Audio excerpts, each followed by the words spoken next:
얼마나 현실을 제대로 반영하고 있느냐. 직경이 1m 넘어가는 그런 그 하수도관이 있지 않습니까? 그런 것들을 쌓아놓고 그 안에서 그 숙박하는 젊은이들도 지금 많이 늘고 있다고 그래요. 훨씬 더 실업이 심각하다 이렇게 얘기할 수 있고, 어이없을지 모르겠지만요, 그거는 그래도 나은 거예요. 가장 최악의 상황이 뭐냐면,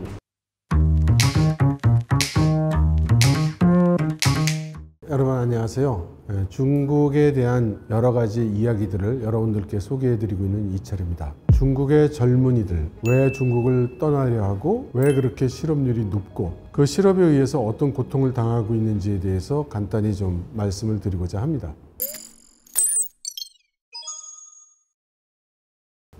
이거를 이제 중국에서는 룬이라고 그래요. 룬. R-U-N. 룬이 뭐냐면 윤기가 난다 할 때 윤자를 중국어 발음은 룬인데, 주윤발의 그 윤이기도 하고, 중국어 발음인 룬이, 그러니까 이 말을 왜 쓰냐면 련, 도망간다. 그래서 야, 이거 보아하니 이거 심상치가 않다. 우리 빨리 중국에서 탈출해서 도망가자. 이거를 차이나 런, 중국어로는 룬이라고 합니다. 이것은 비단 그 젊은이만 해당되는 게 아니에요. 자본가들도 야, 이거 심상치 않은데 재산 챙겨가지고 도망가야 되겠다.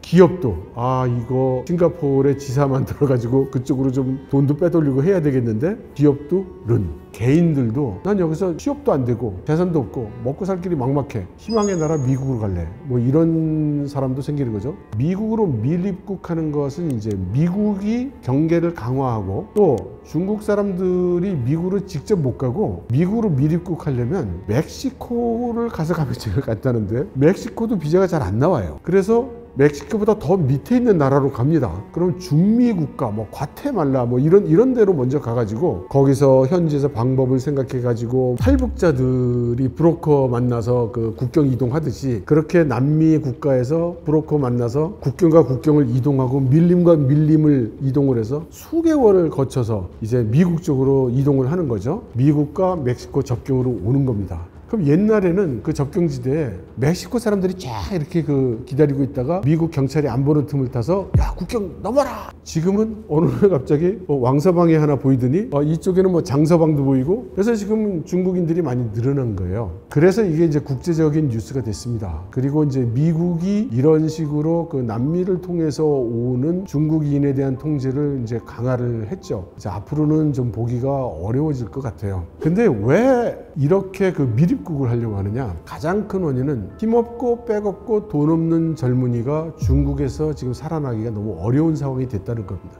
가진 건 몸뚱아리밖에 없고 하루에 2시간씩 자가면서 일해서라도 돈을 벌고 싶다, 그렇게 해서 가족을 부양하고 싶다라고 생각하는 중국인이 갈 목적지로 삼을 만한 국가가 어디가 있을까요? 한국으로 갈까요? 일본으로 갈까요? 아메리칸 드림의 나라 미국으로 가는 거죠. 미국 상황을 잘 모르니까 뭐 할 수 있는 잡도 별로 없고 그 무작정 가는 거예요. 이제 이런 일들이 늘어나고 있다고 합니다. 한 달로 칠 때 지금 수백 명 규모가 된다고 합니다. 근데 이게 이제 그 경찰 통계로 잡히는 거니까 사실은 더 많겠죠.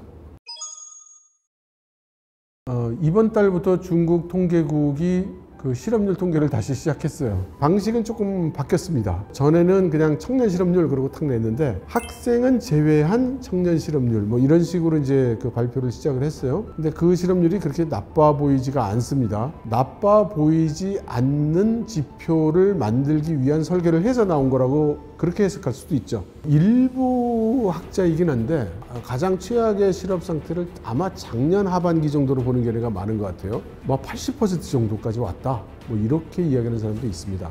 이 실업률을 낮춰야 된다는 게 중국 정부의 과제가 되다 보니까 여기에 또 이제 묘기백출을 하고 있거든요. 실업을 어떻게 정의해야 하느냐는 거예요. 일부 중국 대학에서는 취업을 못하면 졸업을 안 시켜준다고 합니다.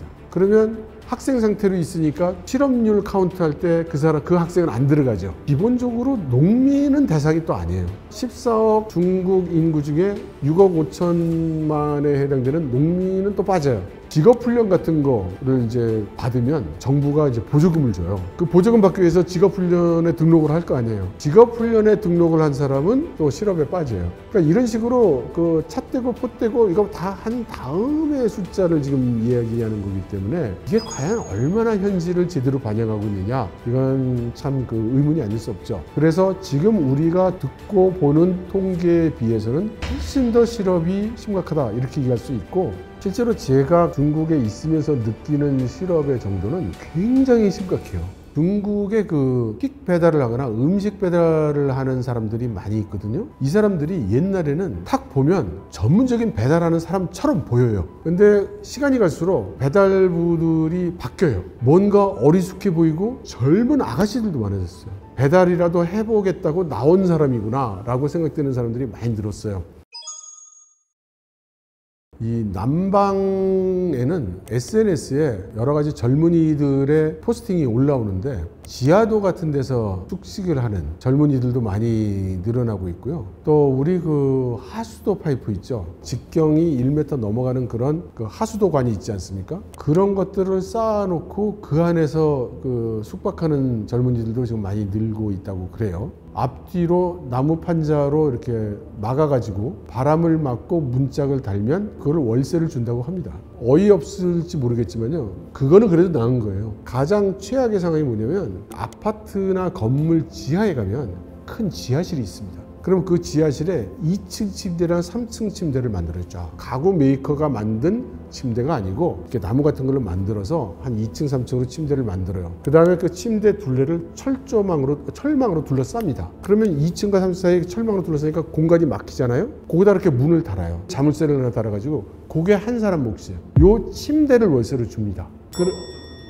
그게 또 그 지하실을 통으로 세를 내가지고 거기에 그걸 만들어서 다시 그렇게 분양을 해서 그 월세를 받는 거예요. 화장실이나 세수 같은 거는 지하실에 있는 수도꼭지나 화장실 있는 거는 다 같이 사용해야 돼요. 여기에 이제 남녀노소가 다 들어가 있는 거예요. 보통 그런 침대 같은 경우에는 한 달 임대료가 이제 몇만 원 정도 해요. 우리나라 돈으로. 도시에 있는 사람들은 이제 그런 데에 가기도 합니다. 또 거기 주변에 있는 사람들이 다 비슷한 처지에 있는 사람들이기 때문에 어떤 면으로는 더 낫다고 할 수 있죠.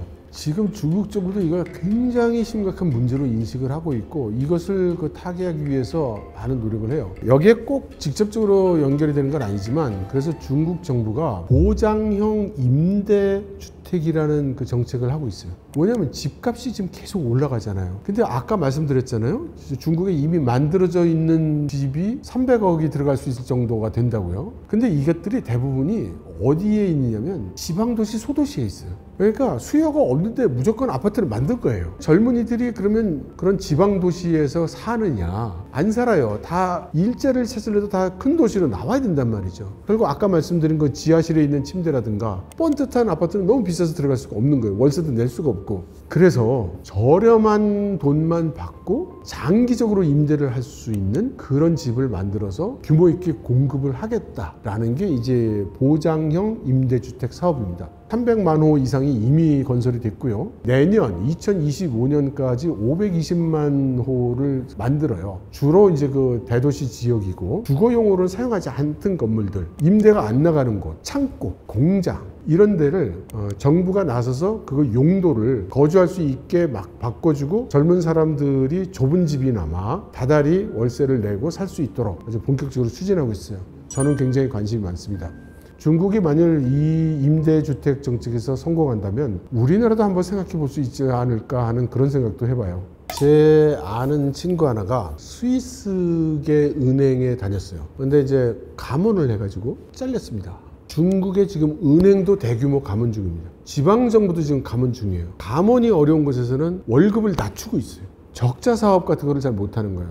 그 적자 사업이 뭐냐? 대표적인 게 그 도시의 교통, 대중교통. 예를 들어서 베이징시의 그 버스 요금이 우리나라 돈으로 한 400원 하나? 그래요. 그러면 우리나라는 지하철 기본 요금 얼마나 합니까?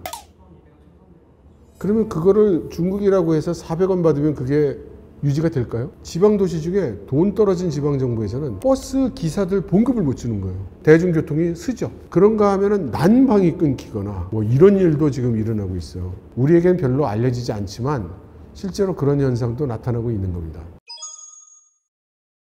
사실 그 비참한 얘기는 많이 있는데요. 중국 광동에 선전이라는 도시가 있죠. 과학기술이 많이 개발되어 있고 테크 기업들이 많다는. 여기에 작년 초에 길거리에서 파는 도시락이 있습니다. 우리로 치면 편의점 도시락이라고 할까요? 보통 16위안에서 18위안 정도 했어요. 그러니까 3,000원에서 3,500원 정도 했습니다. 우리 돈으로. 그게 지금은 8위안이에요. 거의 절반으로 가격이 내려왔어요. 들어가는 내용물은 똑같은데 가격이 반으로 줄었냐? 아닙니다. 싸구려 도시락으로 바뀐 거예요. 3,000원짜리 도시락 먹는 게 힘든 사람들이 너무나 늘어나서 그 8위안짜리, 그러니까 1,400원짜리 도시락이 주류 도시락이 된 겁니다. 베이징에서 확대되고 있는 프랜차이즈가 있어요. 거기서는 5위안짜리 도시락을 팝니다. 5위안이면 우리 돈으로 이제 뭐 1,000원도 안 돼요. 왜 그런 도시락이 막 팔리느냐? 내가 맛은 묻지 않을게, 생존할 수 있게만 해줘 라는 사람들이 그만큼 늘어난 거예요. 이거 말고 또 이제 유행하는 음식이 있어요. 그게 2위안 식빵이라는 게 있어요. 보통 아침에 파는데 어지간히 커요. 이 정도 됩니다. 요건데 2위안, 그러니까 우리나라 돈으로 한 360원? 요게 아침 끼니가 좀 된다는 거예요. 근데 여기 또 고급형이 있어요. 고급형은 이게 한 400원 정도 해요. 거기는 뭐가 이렇게 내용물이 좀 들어간 거예요. 이게 전국적으로 확산되고 있어요. 이게 또 도시 지역에서 어느 정도 일정 규모 이상의 도시에서 확산되고 있는 거예요. 그러니까 그만큼 최저가 생계를 유지하는 사람들이 지금 그만큼 늘고 있다는 증거입니다. 실업이 심각하다는 건 어떤 뜻이냐면, 우리가 그 회사에 감원을 한다고 생각해 보면 신입사원을 뽑아가면서 감원을 대규모로 하진 않아요. 어쨌든 감봉을 하든지 돈을 줄이려 하고 신입을 안 뽑죠. 똑같은 실업 인구가 숫자는 똑같다 하더라도 지금 최근의 상황은 뭐냐면, 고인물들은 어떻게든지 버티고 이제 새로 직장을 찾는 사람들은 들어가기가 어려운 거예요. 대학을 졸업하지 않은 사람들이 더 심각하죠. 대졸자도 취업이 안 되고, 지금 대졸자나 석박사까지 지금 배달하러 다니는 사람들이 나왔거든요. 그러면 중졸고졸은 어떡하냐고요. 배달 일까지 대졸자가 한다면 중졸고졸은 정말 할 일 없는 거예요. 그 사람들은 더 심각하죠. 얼마 전에 그 중국의 어떤 그 비즈니스 잡지에서 아주 재미있는 말을 했어요. 2024년도 자산 운용 지침. 그래서 거기서 뭐라고 얘기를 했냐면, 첫째, 사지 마라. 코인이 됐든 뭐가 됐든 아무것도 사지 마라. 두 번째, 지금 갖고 있는 부동산이 자기가 사는 집 외에 있다면 모두 매각해라. 현금화해라. 집에 6개월 이상 식량을 비축해둬라. 호신술을 배워라. 그리고 집에 보안 시스템을 강화해라. 이게 2024년도 자산운용 지침으로 발표가 됐다니까요. 분위기가 어떤지 좀 짐작이 가시죠. 그런 건 어떻게 생각하세요? 그 시진핑 주석이 청년들이 농촌에 가거라. 이게 해석에 따라서 너무나 다양해요. 중국의 지식인들이 하고 있는 해석을 몇 가지 들려드리면, 어떤 사람들은 비판적으로 이야기를 해가지고, 야, 문화대혁명 때 하방 지식인들을 농촌으로 보내서 똥찌개지게 만든 거, 이거를 또 하는 거 아니야, 이제 이런 얘기가 있기도 하고, 사실은 젊은이들 보고 농촌에 가라는 정책은 전부터 있었던 겁니다. 옛날부터 있었고요. 그거를 이제 강조를 한 거예요. 그리고 여기에는 왜 강조를 하느냐, 크게 부각되지는 않고 있지만, 중국 정부가 현재 다다르고 있는 경제적 난국을 타개하기 위한 여러 노력 중에 하나가 농촌 경제라고 생각을 해요. 5나노, 3나노 경쟁을 하는 거는 너무나 어려운 거예요. 경제 규모를 키우고 GDP 성장을 하는 게, 그게 꼭 하이퍼 테크놀로지를 개발해야만 되는 거냐, 새마을운동 같은 걸로 하면 안 되는 거냐. 우리가 6억 5천만의 그 농촌 인구가 있는데, 이 사람들이 지금 한 달 소득이 한국 돈으로 따지면 한 40만 원도 안 된단 말이에요. 이 사람들의 소득을 80만 원, 100만 원으로 만드는 게 더 쉽지, 2나노, 3나노 기술 개발하는 게 더 쉽을 것 같지 않다. 농촌을 활성화시켜야 된다. 농촌이 제대로 돌아가줘야 된다. 그런데 일할 사람이 없고, 근데 젊은이들은 일할 자리가 없지 않냐. 하수도 파이프 안에서 자느니 농촌으로 가라. 농촌에 가서 정부의 정책에 호응해서 정부의 지원하에 일도 하고, 그에 따른 성과의 과실은 너희들도 같이 향유하고, 이제 이렇게 되는 거죠. 그러니까 다 여러 가지 이유가 있어서 그런 얘기를 하는 건데, 의도를 읽지 못하면 우리는 단순하게 해석할 수밖에 없는 거겠죠. 우리나라도, 저는 거꾸로 우리나라 젊은이들에게도 그렇게 얘기하고 싶어요. 청년들이여, 농촌으로 가라. 그 시진핑이라기보다는 현재 정부의 무능이랄까? 무기력이랄까? 제대로 그 대안을 못 내고 있지 않느냐라는 그런 불만이 지금 굉장히 높습니다. 일반 민중들은 그거를 시진핑 주석에 연결시키는 일은 좀 적어요. 그리고 일반인들은 그 지방정부의 하급 관리들에 대한 불만이 많아요. 저것들이 무능하고 저것들이 우리를 제대로 돌보지 않는다. 이렇게 생각하는 게 좀 크고, 그래서 중국의 대다수 사람들이 보기에는 지금 여러 가지로 정부가 무능하고 부패했는데 그것 때문에 답답해하고 뭔가를 하려고 애쓰는 사람으로 대표되는 게 시진핑 주석인 거예요. 그러니까 시진핑 주석에 대한 인기가 우리가 생각하는 것처럼 과거 우리 권위주의 정권을 생각해가지고 박모 씨나 전모 씨 생각하듯이 미워하고 증거할 것이다. 그렇진 않은 것 같아요. 특히 대부분 지방에서는 지방정부는 사실 그 중앙정부와는 상관없이 가련다 마이웨이 하는 데들이 많거든요. 중국에서 시위를 한다는 건, 더군다나 정치적인 이슈를 내놓고 시위를 한다는 것은 거의 최근에 재밌는 일이 하나 있긴 있었어요. 베이징에 그 스통차오라는 그 고가가 있어요. 거기에 한번 그 반정부 플래카드가 걸린 적이 있어요. 그래서 거기가 이제 그 상징성을 갖는 위치가 됐는데, 베이징에 있는 모 유명 대학에서 그 학생이 그 얘기를 했다고 합니다. 언론의 자유가 우리는 없지 않느냐. 그랬더니 교수님이 우리가 왜 언론의 자유가 없어? 중국 공산당은 그런 일을 하지 않아. 내가 증명해 줄게. 그래서 학생들 데리고 그 스통차오라는 그 고가도로에 가서 사진을 찍었어요. 그랬더니 그 교수님이 공안에 잡혀가 가지고 언론이 통제되다 보니 그러니까 정보의 왜곡이 일어날 수밖에 없고, 정부나 그 지도부에 대한 비판을 하는 일은 거의 없습니다. 그래서 젊은이들의 시위는 대체로 좀 우리 생각보다 적습니다. 무조건 대한민국 같은 나라는 최악의 상황에 몰리는 겁니다. 지금 우리나라는 자꾸 미국과 중국의 이런 그 관계를 해석함에 있어서 자꾸 경제적 논리를 갖다 붙여요. 비관적인 관측이 많이 나오고 있습니다.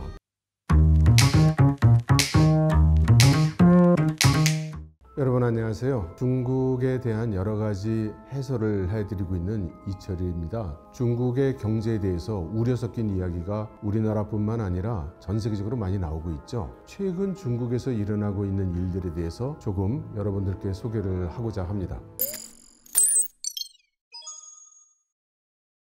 네, 중국 경제가 최근 들어서 하락세인 것은 틀림이 없죠. 비관적인 관측이 많이 나오고 있습니다. 그러면 실제로 중국의 경제가 추락하고 있는가? 그렇습니다. 지금 중국 경제는 매우 어렵습니다. 경제학자나 전문가들이 여러 가지 각도에서 나름대로 해석도 하고 분석도 하고, 그래서 그 원인을 설명하고 있는데요. 제 입장에서 본다면 현상은 아주 간단한 것 같습니다. 물건이 안 팔리고 있습니다. 전 세계 글로벌 무역 규모가 줄어들고 있어요. 팬데믹 이후, 그리고 디커플링 이후, 디리스킹 이후 전 세계 무역 규모가 줄어들고 있습니다. 수출 물량이 줄었다. 이것이 하나가 될 거고요. 두 번째는 중국의 내수도 줄었다. 중국이 지금 기업과 가구의 저축 규모가 20몇 년 만에 지금 최대치를 지금 보이고 있습니다. 그런데 앞이 불투명한 거예요. 가게 같은 경우에는 지금 실업이 너무 심하고 직장에 다니는 사람도 야 이거 언제 잘릴지 모르겠는데 이런 걱정이 큽니다. 약간의 돈이 손에 있더라도 쉽게 쓸 생각을 못 하는 겁니다. 지금 수출도 안 되고 내수도 안 되는데 무엇을 보고 투자를 하고 돈을 쓰겠어요. 오히려 지금 중국은 많은 기업들이 지금 감원하고 있는 중입니다. 정부는 지금 그동안 쌓인 부채가 너무 크기도 하거니와 인프라 투자를 할 만한 그런 좀 거의 다 해가지고 이제는 해도 별로 소용없는 것들밖에 별로 안 남았다 이거죠. 지방정부에서 투자하는 인프라도 이제 그렇게 녹록지가 않아요. 당연히 시장이 마구 줄어드는 거죠. 지금 이런 악순환 상태에 있습니다. 그러니까 중국의 경제 규모 중에 한 40% 정도가 내용을 따져보면 직접 간접으로 투자에 해당되는 것이라고 합니다. 그것은 중국이 그동안 고도 성장을 해왔기 때문에 뭔가 생산 설비를 더 들여오고 기업을 더 짓고 공장을 더 건설하는 게 결과적으로는 어쨌든 뭐에든 쓸 수가 있었던 거예요. 근데 지금은 그렇지가 않은 겁니다. 통화 완화가 왜 어려운가 하면 통화 완화를 쓰는 방법이 쉽게 생각하면 두 가지 방식이 있을 수 있어요. 하나는 최종 소비를 하는 사람들, 각 가정마다 야 1,000만 원씩 줄 테니까 한번 써봐. 또 하나는 뭔가 생산을 하는 기업, 여기에다가 내가 돈을 줄 테니까 이걸로 뭔가 경제에 도움이 되는 그런 걸 해봐. 이렇게 줄 수가 있어요. 근데 지금 가구에 돈을 풀어도 가구에서 그 돈을 받으면 저축해요. 돈을 안 써요. 그런데 기업에다가 돈을 주고 뭔가 투자를 하라고 하면 그러면 기계를 더 들여오고 생산 용량을 늘립니다. 그런데 이게 필요한 양을 이미 벗어난 거예요. 지금 가지고 있는 캐파로 만드는 양도 시장이 소화를 못하는데 더 캐파를 늘려놓으면 더 소화가 안 되는 거죠. 기업들이 덤핑 경쟁을 하게 되고 손익에 굉장히 악화를 가져오죠. 여러 가지 종류가 있죠. 기업이 지고 있는 빚, 가구가 지고 있는 빚, 정부가 지고 있는 빚. 가장 문제가 되고 있는 것은 이제 정부가 가지고 있는 빚인데 간접적 수단으로 자금을 조달해서 정식 부채로 잡히지 않는 숨어 있는 부채가 굉장히 크다고 알려져 있죠. 근데 현재로서는 아무도 그 빚의 규모가 얼마 정도 되는지 알 수가 없는데 비즈니스 잡지인 차이신에서 보도한 바에 따르면 30조 위안에서 70조 위안 정도로 추정을 하고 있다고 합니다. 70조 위안을 기준으로 얘기를 한다면 우리나라 돈으로 1경 8천억 조? 그 정도 되는 거예요. 평소에 접하기 힘든 그런 숫자다 보니 뭐 발음도 잘 안 되네. 중국은 당초에 개혁 개방을 할 때부터 서방 자본주의 국가에 의해서 경제가 좌지우지되는 것을 경계해 왔습니다. 외자를 들여오거나 외국에서 빚을 질 때에도 자국 경제 규모의 일정 비율 이상을 넘지 못하게 했어요. 빚이 많다, 기업의 빚이 많다, 정부의 빚이 많다 하지만 90% 이상이 다 중국 내에서 조달한 부채이기 때문에 국가 디폴트 사태 이런 것으로 연상할 필요는 없을 것 같습니다.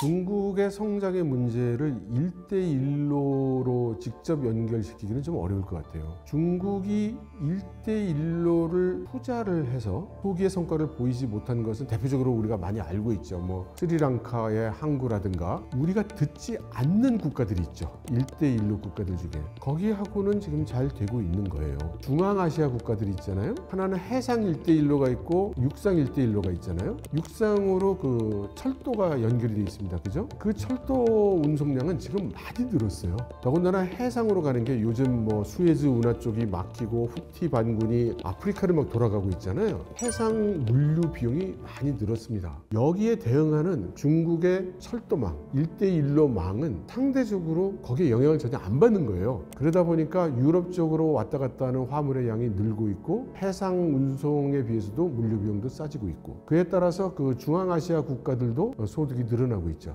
그래서 결론은 1대1로를 중국 경제가 어려워진 요인으로 들기에는 여러 가지로 좀 부족함이 있는 것 같습니다. 파키스탄 과다르항으로 이어지는 그 도로 건설을 지금 하고 있죠. 그 계획이 지금 완전히 완성된 건 아닙니다. 중국 입장에서 우수한 그 물류 라인은 아니에요. 왜냐하면 파키스탄과 중국으로 넘어가는 부분이 인도와 중국이 국경 분쟁을 일으키고 있는 카슈미르 그쪽 지역이거든요. 엄청나게 높은 고지대에 험준한 산들이 있는 사이를 막 이렇게 돌아서 가는 거예요. 오가는 길이 그렇게 대규모 운송이 되기는 좀 어렵죠. 그야말로 국가 전략상으로 필요해서 뚫어놓고 있으나 지금 현재 민간 경제용으로 왔다 갔다 할 화물량 자체는 크지가 않은 겁니다.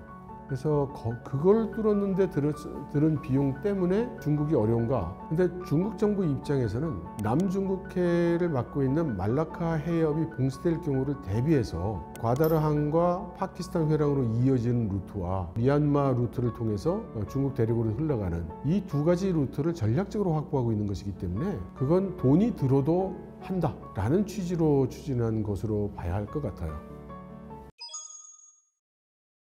중진국의 함정이라는 것을 사전적 정의를 보면 사실 후진국일 때는 남만 쫓아가도 경제가 발전할 수 있는데 일단 선진국 가까이 오기 시작하면 선진국과 경쟁을 해야 되는 상황이 되고 근데 그게 이제 만만치 않은 거죠. 그런데 후발 후진국은 또 따라오고 그래서 그 사이에 샌드위치가 돼서 이걸 극복하지 못하고 추락하는 것을 이제 우리가 중진국의 함정이라고 하죠. 그러면 중국이 그 중진국 함정에 들어섰느냐? 중진국 함정에 해당되는 그런 단계에 도달한 것은 맞는 것 같습니다. 이제 더 이상 중국이 인건비가 싼 나라도 아니고 후진국이라고 할 수도 없는 나라예요. 선진국과 어깨를 나란히 해서 선진국이 내놓지 못한 첨단 기술을 내놓고 있거나 새로운 비즈니스를 만들어내고 상품이나 서비스를 내놓고 있는가라고 생각해 보면 그렇지 못하고 있죠. 그러면 중국의 경제가 나빠졌는가? 나빠지는 방향으로 지금 막 가고 있는 것이고 미래에 대한 희망이 크지 않고 우려가 굉장히 되는 상황이죠. 그렇다고는 해도 작년 GDP 성장률이 5.2%. 그게 과연 객관적으로 세계 여러 나라와 비교할 때 이게 지금 함정에 빠졌다 소리를 할 정도로 경제 성장을 못하고 있는 건가? OECD 국가들은 1.6% 넘기가 힘든데 이것도 조금 지나친 것 같아요. 중진국 함정에 빠질 것 같다. 내일이 될지 내년이 될지 모르겠지만 빠질 것 같은데? 라고는 생각할 수 있을 것 같습니다. 뭐 하나 환경이 좋은 게 없구나. 아직은 미래형이죠. 중진국 함정에 빠져서 헤맨다라고는 할 수 없을 것 같아요.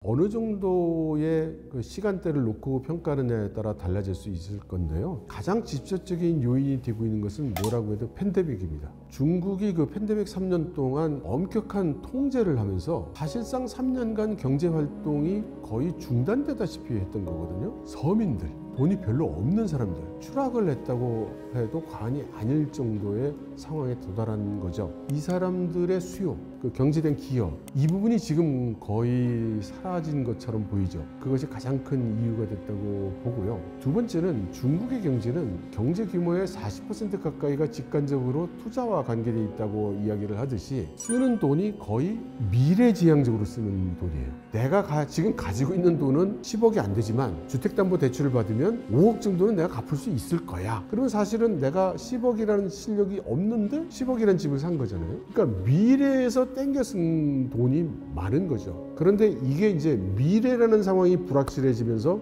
땡겨서 투자한 것들이 지금 다 문제화되고 있는 거죠. 중국에 있는 건물들을 하나하나 다 조사를 했어요. 이 건물은 무슨 건물인가, 용도는 뭐고 어떤 사람들이 살고 있는가. 중국 전국에 있는 건물 수가 6억 개로 나타났다고 합니다. 6억 개.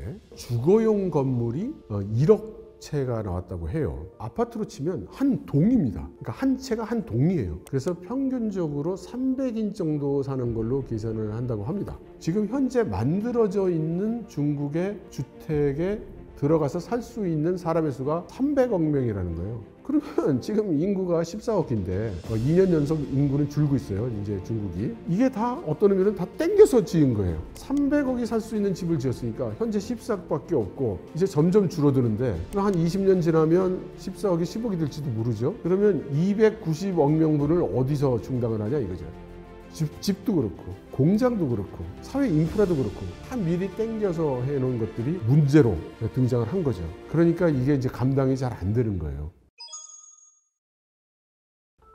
중국이 미국을 따라잡은 적은 없죠. 바이든은 그 유명한 좁은 마당 높은 울타리 정책을 써가지고 중국에 대한 여러 가지 제재를 지금 계속 하고 있죠. 그리고 그것을 한마디로 표현한다면 중국에게 오늘의 기술은 허용해도 내일의 기술은 허용하지 않는다라고 요약할 수 있을 것 같아요. 많은 사람들이 중국이 미국의 패권에 도전하고 있다고 보고 있어요. 군사적으로나 외교적으로나 산업적으로나 모든 방면에서 경쟁하고 충돌하고 이기려 하고 있다고 보는 거죠. 저는 조금 시각이 다릅니다. 중국은 한 가지 특징이 있는데 중국 사람들에게 있어서 세계는 중국과 중국 아닌 곳 이렇게 두 개로 나뉘는데 중국 아닌 곳에 대한 배려, 의식 이런 것은 한 10%나 될까 싶어요. 그러니까 무슨 일을 하든 자기 나라 안의 일만 생각을 고려를 하지 뭐 우리가 이런 거를 하면 미국이 어떻게 나올까, 한국은 어떨까 이런 생각 안 한단 말이죠. 중국은 자기들이 하고 있는 여러 가지 언행이 많은 국가들을 건드리고 분노하게 하고 자기 위주의 사고방식으로 많은 일들을 추진을 했는데 본인들은 거기에 대한 의식이 없어요.